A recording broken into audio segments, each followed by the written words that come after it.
राधा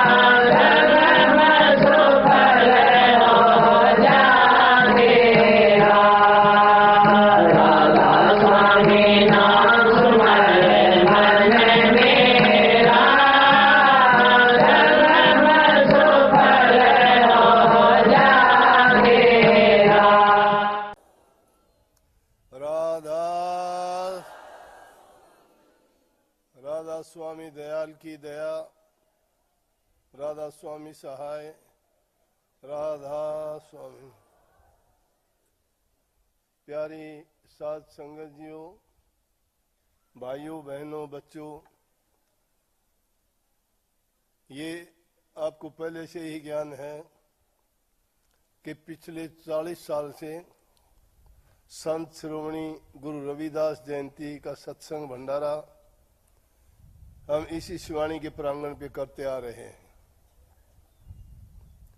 वो भूमि बड़ी पावन होती है जहाँ संतों के चरण टिकते हैं, संतों की वाणी कही जाती है, जिज्ञासुओं को जहाँ उपदेश किया जाता है। तो ये भूमि भी आपकी बहुत पावन भूमि है। पिछले 40 साल से गुरु रविदास जी, जिनको संत शिरोमणि कहते हैं, संत शिरोमणि की पदवी उन संतों को मिलती है जो सब संतों में उच्च पद पर होते हैं। ये 15वीं शताब्दी में एक ऐसा काल आया था जिसमें अनेक साधु संत महात्मा फकीर समाज के उद्धार और कल्याण के लिए प्रकट हुए और उनमें रविदास जी भी मुख्य करके थे। रविदास जी ने जो समाज कल्याण के, समाज हित के, जाति पाति के भेद को मिटाया और प्रभु की भक्ति में इन जीवों को बड़े सरल तरीके से समझा के लगाया। उनके जीवन से कई प्रकार की बातें, प्रकरण हमें मिलते हैं और उन्होंने बहुत अच्छी अच्छी बात कही है। पिछले जन्म में गुरु रामानंद जी के शिष्य थे ये, बाद में भी गुरु रामानंद जी के शिष्य हुए। कहते हैं एक दिन गुरु रामानंद जी इनको भिक्षा के लिए भेजते थे तो एक घर घर जाके भिक्षा लेके आते थे। महापुरुषों की, महात्माओं की ये परंपरा होती है, एक घर से नहीं लेते, चाहे वो कोई थोड़ा थोड़ा दे, अनेक घरों से वो भिक्षा लेके आते हैं ताकि किसी पर वजन भी ना बढ़े और उसको प्रयोग करने वाले पर कोई उसका असर भी ना हो। ये बातें बड़ी ऊंची हैं, परंतु आज के युग में लोग भूलते जा रहे हैं। तो कहते हैं पिछले जन्म में जवान उम्र थी और गुरु रामानंद जी ने इनको भेजा भिक्षा के लिए। बारिश हो रही थी, निकलते ही आश्रम के पास में दो बड़े अमीर आदमी थे, गोटूमल और छोटूमल। बहुत पैसे वाले थे, बड़े लालची थे, बड़े स्वार्थी थे, लोगों का खून चूसते थे। तो जो आदमी दूसरे का खून चूसता है, दूसरे को दुख पीड़ा तकलीफ देता है, वो आदमी खुद भी पीड़ित होगा, उसको भी कष्ट होगा, बच नहीं सकता उससे। लेकिन समझने में बहुत टाइम लगता है। उस दिन क्या हुआ कि जो ही वो निकले, गली में कीचड़ था, बारिश हो रही थी और रविदास जी का पैर फिसला और इनकी टांग में बहुत गहरी चोट लग गई। ये कहीं जा नहीं सकते थे। उन्होंने उठाया इनको और उठा के कहने लगे, तुझे जितनी भिक्षा लेनी होती है हम यहां से ही दे देंगे, एक घर से ही। अब उनके घर का अन्न तो अच्छा नहीं था। कितनी बार आम सत्संगों में बात कही जाती है कि जैसा इंसान अन्न खाता है वैसा मन हो जाता है। भक्तों के लिए, भक्ति करने वालों के लिए, आध्यात्मिक रास्ते पे चलने वालों के लिए उनका भोजन बिल्कुल सादा, शुद्ध, पवित्र होना चाहिए। लेकिन अगर वो हेरा फेरी से, चालाकी, 420 से, भ्रष्टाचार से या किसी दूसरे तरीके से लिया गया है तो वो खाने वाले को बर्बाद कर देगा। रामानंद जी ने पूछा ये क्या? रविदास जी ने उनको सच्ची बात बता दी तो रामानंद जी ने उनको श्राप दे दिया कि तूने गलत किया है, इसकी सजा मिलेगी तुझे। 1 महीने बाद रविदास जी चौड़ा छोड़ गए। चौड़ा छोड़ने के बाद में जब पैदा हो गए एक हरिजन के घर में, रविदास समारा कहते हैं ना, उन्होंने जाति पाति के भेद को इतने सुंदर ढंग से मिटाया कि जात पात कुछ है ही नहीं, खून में कोई तब्दीली नहीं, खून सबका लाल है, एक खून है, सब उस प्रभु की संतान है, जाति का भेद नहीं है, रंग भेद नहीं है। और जो ऐसा करता है उसमें बहुत कमियां हैं, वो भक्ति के मार्ग पर सफलता नहीं पा सकता। गुरबिनिया उसकी माँ का नाम था, रघु उसके बाप का नाम था, अगला जन्म जो हुआ, लेकिन दूध नहीं पी रहा था। जब दूध नहीं पिया उसकी माँ को चिंता हुई कि आज 4-5 दिन हो गए बच्चा दूध नहीं पीता, आप किसी से पूछ के भी नहीं आते, घर बैठे हो कम से कम पूछ के आओ। दिल को दिल से राह होती है। संतों का जीव जो होता है, संत उसको अपने आप चाहे कितने जन्म बीत जाएं, कितनी योनि बीत जाएं, लेकिन संत अपने जीव को हर योनि में जाके संभाल के उसका कल्याण और उद्धार करते हैं। गलती होती है लेकिन उसकी गलती को सुधारते हैं, अगले जन्मों में सुधार देंगे। वही हुआ। उधर से तो रघु चला किसी महात्मा के पास, किसी ज्योतिषी के पास, किसी पंडित के पास। इन्हीं बातों में लोग फंसे हुए थे। तो जब वो घर से निकला, सामने से क्या देखता है, रामानंद जी चले आ रहे हैं। रामानंद जी उस टाइम में गरीबों के गुरु थे, गरीबों के। बड़े बड़े संत जितने भी थे, कबीर, दादू पलटू, रविदास जी, चैतन्य महाप्रभु, मीराबाई, इनमें सब में अगर देखोगे तो रामानंद जी का अहम रोल था, लेकिन थे गरीबों के गुरु। वो चले आ रहे थे, रास्ते में रघु मिल गया। रघु ने पैर पकड़ लिए और कहने लगा, गुरुजी मैं तो एक काम से जा रहा था। बोले क्या काम जा रहे थे? कि इसी तरह बच्चा हुआ था, दूध नहीं पीता। कहने लगे शायद मैं इसी काम से निकला था आज, मेरा कोई उद्देश्य नहीं था घर से निकलने का, मैं घर से निकला, चलते हैं। जाके घर में गए, बच्चे को गोद में लिया, सिर पे हाथ फेर के कहने लगा कोई बात नहीं, अब तू दूध पी ले, अब तेरा इस जन्म में कल्याण कर देंगे। और उसने उसी टाइम रविदास जी ने दूध पी लिया, उसी टाइम दूध पी लिया। और रामानंद जी के पास रह के उन्होंने नाम की कमाई की। और नाम की इतनी कमाई की क्योंकि अछूत जाति, अपने समाज में जाति पाति का भेद बहुत पुराना, इसकी जड़ें बहुत गहरी थी।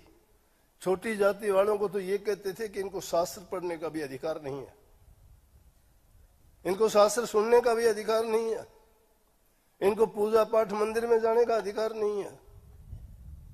लेकिन रविदास जी ने उस बात को मिथ्या साबित करके दिखाया। क्यों करके दिखाया?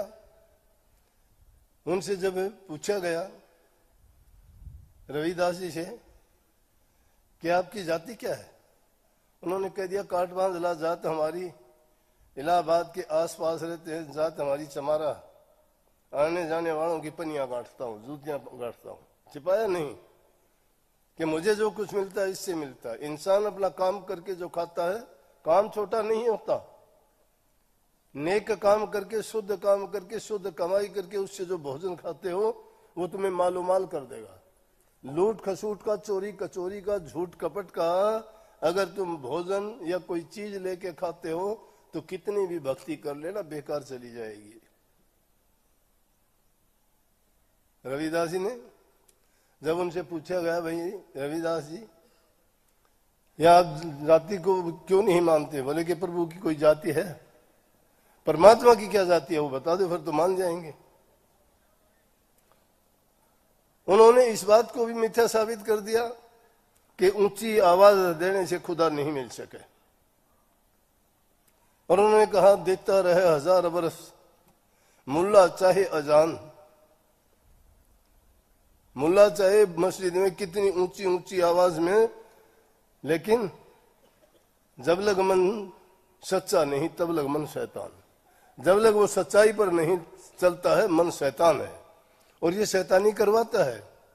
कितने ही ऐसे अवसर आए पंडित लोग खफा हो गए, कहने लगे इनको अधिकार नहीं है जाति पाति, ये शास्त्र पढ़ता है, सत्संग करता है, जीवों को बहकाता है, इसको क्या पता शास्त्रों का ज्ञान नहीं है इसको। उन्होंने उस समय काशी जी के राजा के पास शिकायत कर दी, जाके शिकायत करी। अब काशी जी का राजा तो मुगल था और उसने सोच लिया अब तो दोनों बात तेरे काबू की आ गई। क्यों कि अब अगर रविदास हारेगा तो इसकी बेइज्जती और पंडित हारेंगे तो इनकी बेइज्जती, तेरी तो दोनों तरफ से मजे है। पंडित कहने लगे जी हमारे शास्त्र ऊंचे हैं, इसको अधिकार नहीं। वो कहने लगा जी क्यों नहीं है अधिकार, मुझे अधिकार है। बोला तो तुम अपने अपनी साबित करके दिखाओ। एक दिन निश्चित कर लिया, रविदास जी को कहा कि मूर्तियां लेके आओ मंदिर से। मूर्तियां लेके आए, नदी के उस पार मूर्तियों को रख दिया गया और पंडितों से कहा गया कि तुम अपने वेद मंत्रों का उच्चारण करो जो भी तुम जानते हो, और मूर्तियों को इस पार बुला लोगे तो तुम जीत गए। अगर रविदास जी बुला लेंगे तो ये जीत जाएंगे। अहंकार इंसान को मार देता है, दीनता अधीनता गरीबी इंसान को जीत दिलाती है, हार नहीं होती उसकी कभी भी। नैतिक हार तो उसी टाइम हो जाती है जब इंसान के अंदर अभिमान आ जाता है। गए, मूर्तियां लाके रख दी गई दूसरी तरफ, लोग इकट्ठे हो गए। काशी जी के बहुत अवसर मिला था हमें रविदास जी की वो जगह जहां पर वो बैठ के भजन करते थे, आज भी वो कुटिया मौजूद है काशी जी में। तो उन्होंने नदी के उस पार मूर्तियां रखवा दी और पंडितों से कहा आप वेद मंत्रों का उच्चारण करो और तुम उन मूर्तियों को बुलाओ। पंडितों ने पूरा जोर लगा लिया, सब जितने भी मंत्र जानते थे, जितनी सिद्धि शक्तियां मानते थे, जितने भी शास्त्रों में उन्होंने मंत्र जपे याद किए थे, सब के सब उन्होंने कर करके वो थक गए। तो वो नहीं कर पाए तो कहने लगे रविदास जी अब आपका नंबर है। रविदास जी वो तो अभिमान में बोले कि हाँ अभी करते हैं हम, जिस प्रकार दुर्योधन ने कहा था ना उसी तरह। लेकिन रविदास जी कहने लगे हे मालिक मैं तो कुछ जानता नहीं, मैं तो आपको जानता हूं, आपके हाथ मेरी लाज है, आपको जो सही लगे करना, मुझे हर चीज से भी मतलब नहीं है। अगर आपको सही लगता है तो इनको मूर्तियों को इनको यकीन दिला देना, अगर आपको गलत लगता है तो ऐसा मत करना। बस काफी देर तक बोले कि बुला भाई मूर्तियों को बुला इधर। रविदास जी दोनों आंखें बंद करके ध्यान में बैठ जाते हैं। आप लोग ध्यान करते हो ना, सभी सुमन करते हो ना, आप नाम का जाप करते हो ना, आप अभ्यास करते हो ना, आपने पाया कुछ थोड़ा बहुत कुछ? मन टिका आपका? पल दो पल के लिए कभी मन टिका आपका? नहीं, क्योंकि कभी एकाग्रचित होकर आपने ना सुमन किया, ना ध्यान किया, ना भजन किया। अगर सच्चा भजन करते हैं तो आदमी पूरी सृष्टि को उल्ट सकता है, और रविदास जी ने साबित करके दिखाया। रविदास जी दोनों आंखें बंद करके चौकड़ी लगा के वहां बैठ के, और थोड़ी देर के बाद में दूसरे लोग कहने लगे मूर्तियां तो हिल रही हैं, देखो हिलने लगी, हिलने लगी, हिलने लगी। देखते देखते और क्या हुआ, वो चल पड़ी। जब वो मूर्तियां चल पड़ी, पूरी काशी जी के मंदिरों में ताल बजने शुरू हो गए, घड़ियाल बजनी शुरू हो गई, आरतियां उतरनी शुरू हो गई। गरीब नहीं थे। जब उनकी ये सिद्धि की बातें फैल गई सब की सब, चित्तौड़ की रानी को भी पता लग गया। वो बहुत नेक विचारों वाली थी। वो भी कहने लगी मैं रविदास के पास जाऊंगी, उनको गुरु धारण करूंगी। और उसने सत्संगियों से बात सुनी थी, क्योंकि सत्संगी तो बात को बढ़ा चढ़ा के कहते हैं। फिर सोचते हैं कि ये बड़े आदमी, धनवान आदमी, ये अगर सत्संग में आ जाए तो हमारी भी और ज्यादा इज्जत होगी। उनको इस से मतलब नहीं है कि सत्संग उन्नति करेगा, नहीं, उनकी इज्जत हो जाएगी। सेवकों ने बड़ा कहा झालागढ़ की रानी, उसके पास चित्तौड़गढ़ की रानी को, कि अगर आपने गुरु देखना है तो रविदास जी काशी जी में है, वहां जाओ। इस वक्त में रविदास जी के समान कोई गुरु नहीं है। बस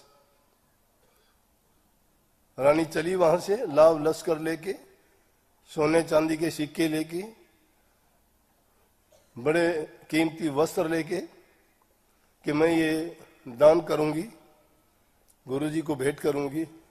वहां जाके देखती है, पंडित लोगों ने देखा कि एक रानी ऊंचे घर की होके और क्या करती है, ऊंचे घर की होके रविदास समाज को गुरु बनाती है। पंडितों ने तो हवा बना दिया पूरा। कहने लगे कि रानी ये तो बिल्कुल अनर्थ कर दिया आपने, ये तो अधर्म की बात हो गई, आप तो धर्म भ्रष्ट हो गई हो। किसको गुरु बनाया है? ये नीची जाति का, नीची जाति का कभी गुरु नहीं हो सकता। कहने लगी कि संतों की जात नहीं होती कोई भी, संतों के पास ज्ञान होता है। तलवार का मोल करो, म्यान का मोल करने से इंसान को कुछ नहीं मिलता है। कीमत तलवार की है, म्यान की नहीं है। म्यान में तो रहती है। चित्तौड़ की रानी उनके पास आई, काफी दिन तक रही, रुकी, दान दक्षिणा दी, चली। पंडित लोग पीछे पीछे गए। दरबारी लोगों ने भी पूरा बवंडर बना दिया, रानी ने तो गलत कर दिया, राजा के कान भर दिए। जाके और बताया कि ये है। लेकिन रानी बड़े शुद्ध विचारों वाली, बड़ी पवित्र, सच्ची थी। कहने लगी कि आज के युग में गुरु रविदास के समान दूसरा गुरु नहीं है, और जो उनके दर्शन भी कर लेगा उनका बेड़ा पार हो जाता है। संतों के दर्शन से आई टले बला, जो दुख सूली में टल जा। फांसी छूटनी हो, सूली में उसका दर्द, पीड़ा, तकलीफ टल जाती है। बस राजा बड़ा दुखी हो गया। पंडितों की मानता तो रानी नाराज होती है, रानी की नहीं मानता तो पंडित नाराज होते हैं। कहने लगे क्या बात है? रानी कहने लगी बुलाओ उनको। बोले पंडित लोगों क्या बात है? बोले कि हमारा अधिकार है दान दक्षिणा पर। बोले यही बात है दान और क्या, हमें तो दान दक्षिणा चाहिए। बोले कल को दान दक्षिणा मिल जाएगी तुम। बोले हमने और क्या करना, दान दक्षिणा चाहिए हमें, हमारा अधिकार है, इनका थोड़ा है, ये नीची जाति का ये कोई महात्मा थोड़ा है। रानी ने उनको बड़ा दान दिया, लेकिन भंडारा लगाया।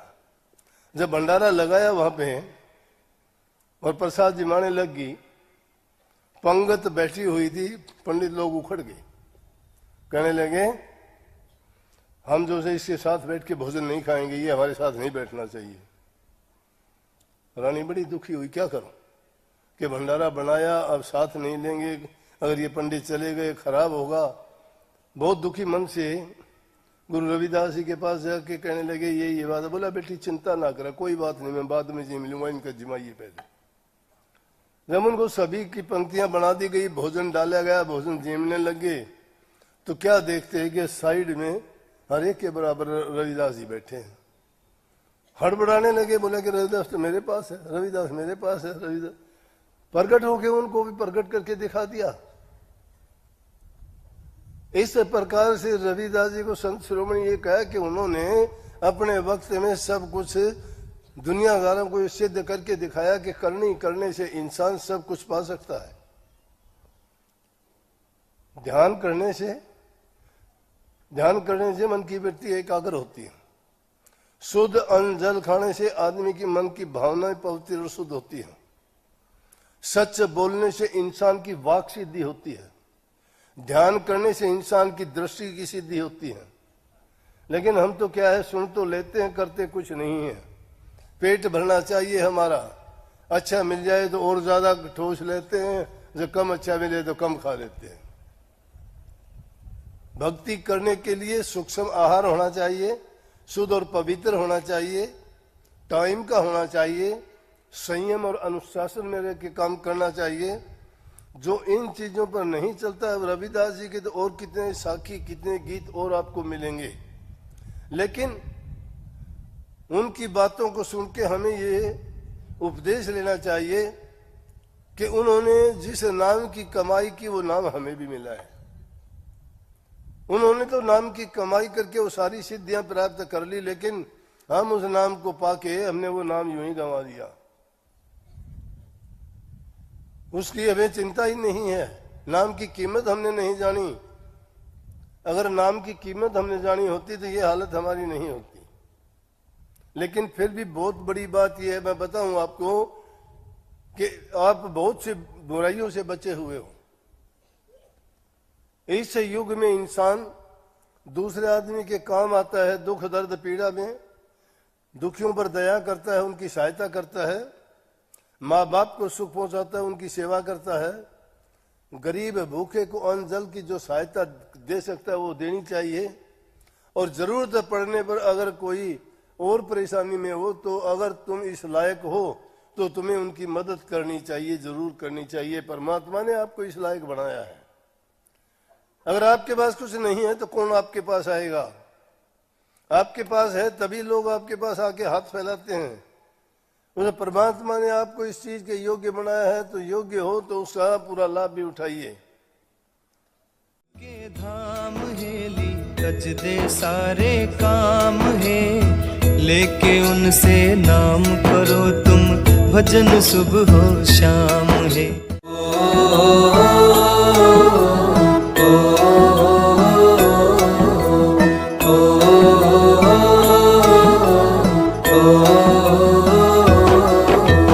चल सतगुरु के धाम है, लेके उनसे नाम करो तुम, भजन सुबह हो शाम है।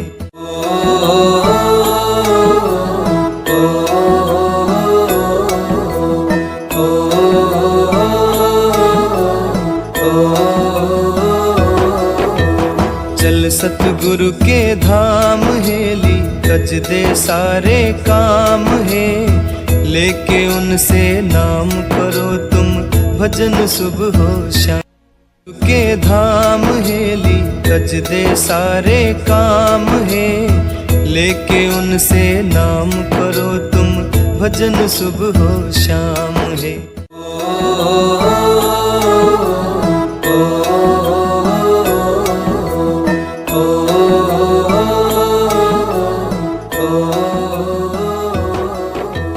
चल सतगुरु के धाम है। वो नाम सबके लिए कोई अलग चीज नहीं है। वही नाम आपका भी है, वही नाम रविदास जी का भी है, वही कबीर साहब का भी है, वही रामानंद जी का भी है। फर्क क्या है? उन्होंने उस नाम की कमाई की, हमने उसको मिट्टी में मिला दिया। उसकी शुद्ध नहीं ली। नाम क्या है? भूल बैठे। जो लाल की कीमत नहीं जानता वो तो उसको तराजू में डाल के उससे चीजें तोलेगा, लाल मणिया मान लेगा उसको। लेकिन जोरी जो उसको पहचानता है नाम, वो हीरा है। उस कीमत कोई जोरी जानता है जो अपने जीव के कल्याण के लिए, हित के लिए निकला है। सच्चे मन से उस भक्ति के रास्ते पे चलेगा। किसी को पीड़ा मत दो, बहुत बुरी चीज है। किसी को अगर पीड़ा दुख देते हो तुम भला नहीं बन सकते। जिसका जितना कर सकते हो अच्छा करना, भला करना, तुम्हें सुख अपने आप मिलेगा। ये जरूरी नहीं है कि कभी सोचते हो कि एकांत में बैठ के हम 10 मिनट राम के नाम का जाप कर लेते हैं, ध्यान कर लेते हैं, सुमन कर लेते हैं। नहीं, वो ध्यान और सुमन तुम्हारा क्या काम आएगा? वो तुम देखा देखी के लिए करते हो। सच्चे मन से जो करेगा उसकी मन की हालत बदल जाएगी। उसको कोई सरोकार नहीं है इन चीजों से। संतों ने, कबीर साहब ने क्यों कही, हरि को भजे सो हरि का होई। हरि को भजे सो हरि का होई। हरि को याद करोगे हरि के हो गए हम। लेकिन हम करते क्या है? हम तो उन दूसरों की पैर पीटिया करते हैं, उनके नाम सुनते, कहानी याद होगी, 2-4 कहानी सुनने के बाद में कहते हैं, अहंकार हो जाता है कि मैं भी ध्यान में बैठता हूं। शब्द का जिक्र करते हैं, शब्द है क्या?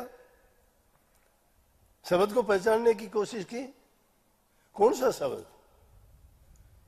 शब्द तो 2 प्रकार के, बैखरी वाणी से बोला जाता है, जो जबान से बोलते हैं शब्द है। और यही शब्द जब गुप्त था तो अनाम था, और यही शब्द जब प्रकट हो गया तो इसका नाम रखा गया। शब्द प्रकट जब धरिया नाम, शब्द गुप्त जब रहा अनाम। इस शब्द के कारण सारी सृष्टि की रचना है।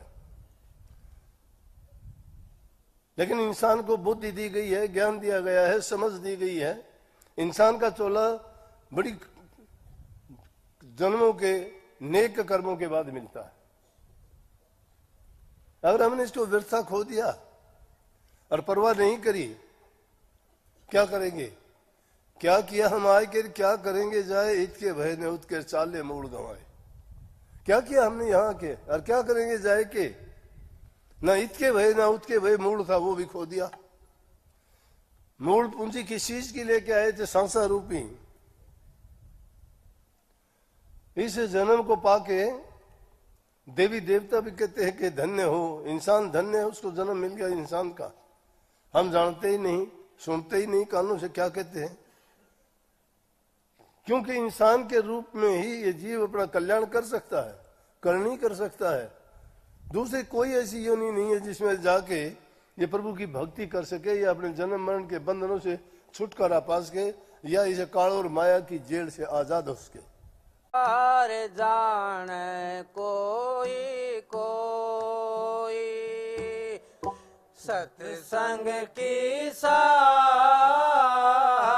जान कोई कोई, गुरुआ का ज्ञान जान कोई कोई, गुरुआ का ज्ञान जान कोई कोई, जान कोई कोई, जान कोई कोई, सत्संग की सार जान कोई कोई, गुरुआ का ज्ञान जान कोई कोई। दीपक पे पतंगायो जला रया अंगा, दीपक पे पतंगायो जला रया अंगा, जलने की सार जान कोई कोई, जलने की सार जान कोई कोई, सत्संग की सार जान कोई कोई, सत्संग की सार जान कोई कोई, गुरुआ का ज्ञान जान कोई कोई, जान कोई कोई, जान कोई कोई, सत्संग की सार जान कोई कोई, गुरुआ का ज्ञान जान कोई कोई। फूला पे भोरायो पागल सा हो रहा, फूला पे भोरायो पागल सा हो रहा, मरने की सार जान कोई कोई, मरने की सार जान कोई कोई, सत्संग की सार जान कोई कोई, सत्संग की सार जान कोई कोई, जान कोई कोई, जान कोई कोई, सत्संग की सार जाने कोई कोई गुरुआ का ज्ञान जाने कोई कोई चंदा बिना चकोरिया बावली सी होरी चंदा बिना चकोरिया बावली सी होरी विरहा की सार जाने कोई कोई विरहा की सार जाने कोई कोई सत्संग की सार जाने कोई कोई सत्संग की सार जाने कोई कोई जाने कोई कोई जाने कोई कोई सत्संग की सार जाने कोई कोई गुरुआ का ज्ञान जाने कोई कोई दास कबीरायु सतगुरु का हीरा दास कबीरायु सतगुरु का हीरा नैन टकसार जाने कोई कोई नैन टकसार जाने कोई कोई सत्संग की सार जाने कोई कोई सत्संग की सार जाने कोई कोई जाने कोई कोई जाने कोई कोई सत्संग की सार जाने कोई कोई गुरुआ का ज्ञान जाने कोई कोई राधा स्वामी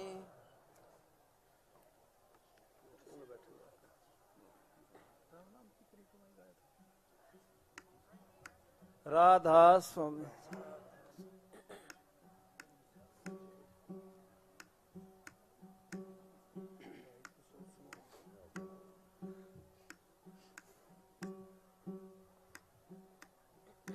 राम नाम की न करे कमाई मानस जन्म व्यर्था खोया नेक कर्म कभी किया नहीं भाई खेला खाया और सोया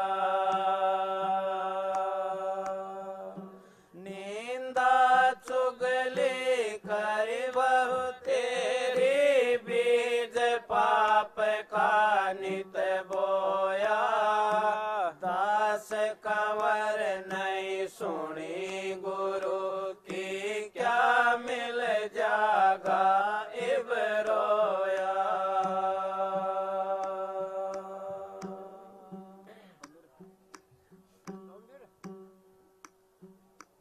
भाई तू सोच समझ मन माई हंस तेरा जागा अकेला रे भाई तू सोच समझ मन माही हंस तेरा जागा अकेला रे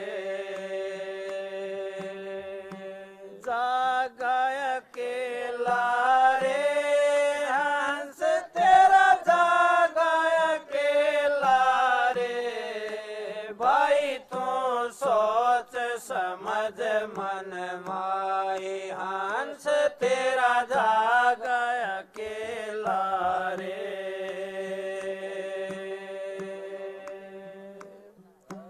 जिस नगरी में बास तेरा ये पांच तत्व का मेला रे जिस नगरी में बास तेरा ये पांच तत्व का मेला रे इसको भी तज जाना होगा आँख मिचोली खेला रे भाई तू सोच समझ मन माही हंस तेरा जागा अकेला रे भाई तू सोच समझ मन माही हंस तेरा जागा अकेला रे जागा अकेला रे हंस तेरा जागा अकेला रे भाई तू सोच समझ मन माही हंस तेरा जागा अकेला रे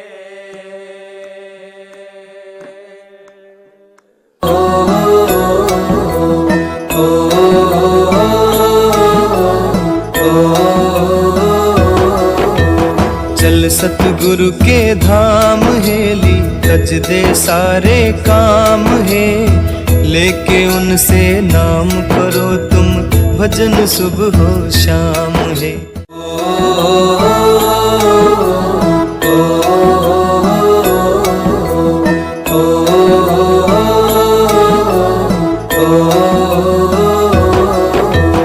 चल सतगुरु के धाम हेली तज दे सारे काम है लेके उनसे नाम करो तुम भजन सुबह हो शाम है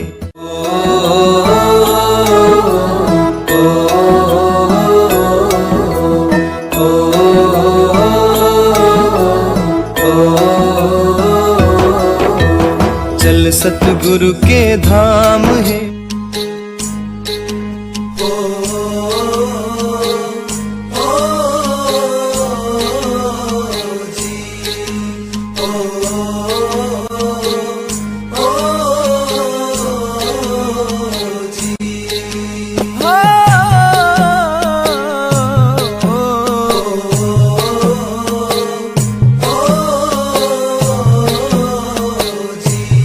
ले ले टिकट नाम की बाई ये जाज अमरपुर जागा ले ले टिकट नाम की बाई ये जाज अमरपुर जागा ये जाज अमरपुर जागा ये जाज अमरपुर जागा ये जाज अमरपुर जागा ये जाज अमरपुर जागा ले ले टिकट नाम की बारी ये जाज अमरपुर जागा ले ले टिकट नाम की बारी ये जाज अमरपुर जागा सोने का ये वक्त नहीं है जाग जाग फिर सोवे ना हीरों जैसा जन्म मिला है कोड़ी की तरह खोवे ना